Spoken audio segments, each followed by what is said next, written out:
Hey everybody, it's Jason Blaha here, and today I thought I would take a page out of Paul Carter's book, both in terms of an actual quote and some training philosophy, because it's something that a lot of people don't consider. They don't really weigh out the fact that building strength is not the same as demonstrating strength, that you should demonstrate strength in some sort of competitive environment generally, irrespective of what sort of strength sport you compete in, whether it's powerlifting, strongman, rugby, football, whatever.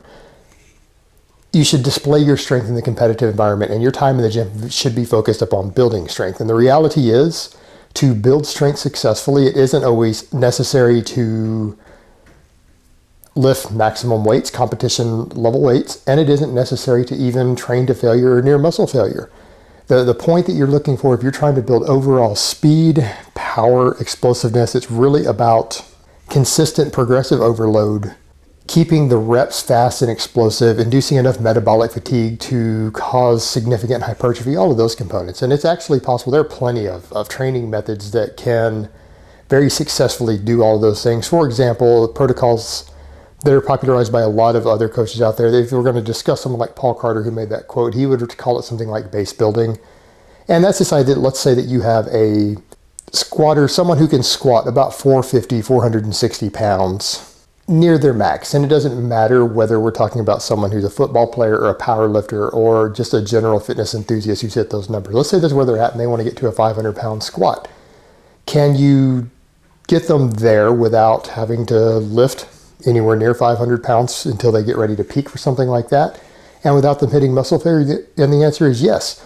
You can do that with something as simple as, let's say they can squat that and you drop them all the way down to 350 to 365 pounds on their squat. Let's put them down somewhere near 75% of their max. Have them pull their belt off so they build a stronger core and do pause squats. And if you have them start using that weight and progressively build up to doing progressive sets of triples on beltless pause squats with weight as low as 70% of their max, but they focus on maximum speed and maximum power every time, and you build them up to where they can do 10 sets of 3 with 60 to 90 seconds between, with say 365, with those beltless pause squats while staying under 400 pounds, nowhere near failure because you're doing triples, and you focus upon speed and power on every single rep and building explosiveness out of the bottom. Odds are, by the time you get them to where they can do that 10 sets of 3 with a full pause with a 365, you throw a belt on them, put them back on a peaking program for a month, that person very well might be squatting 490, 500 pounds. Because a program like that builds up all their weak points, it builds speed and power out of the bottom because you are not going over 3 reps, so therefore you're able to generate explosiveness every time. Doing triples, as long as you get at least 60 seconds between it, it's possible to maintain explosiveness for 30 reps. Because you're doing 30 reps, you end up getting a lot of metabolic fatigue because you've taken things like belts off.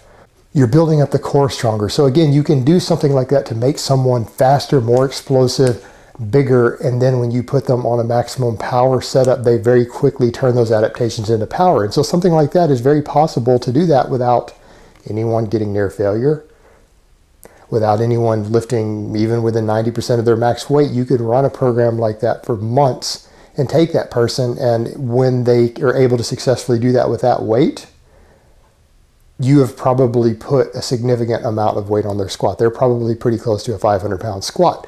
And people seem to forget that I actually did the same thing. I did something like that on video back last year in between my meets. I didn't hit the best performance that I might have wanted at a competition. I ended up squatting something like 460, something like that, and I missed my second attempt, partially due to dehydration, partially due to not going deep enough, but I started squatting a lot deeper, and I ran high sets of triples, and I got to a point to where I was only squatting something like 385 for 10 sets of 3 with paused beltless work, and then I went and peaked for a little while, and I was squatting over 500 pounds without reps, paused on camera after that. But that was the sort of system that I used for quite a few months, for about 4 months straight, to build myself back up. And then I went from like a 460-pound squat up to hitting 508 on camera with a short pause at the bottom. And so case in point, it is very possible for people to do that. Methods like that do work. It isn't always so much about how hard you train by training to failure and beyond. It's about using smart training that hits all of the points that you need to hit. And it's not about pushing yourselves to the limit sometimes. It's just about consistency and using the right training techniques consistently over and over and over to induce adaptation. So remember, So remember, your goal in the gym should be to build strength, not to demonstrate it. All right, guys, well, that's really all I have to say on that today. I hope it's been informative, and I will talk to you guys next time.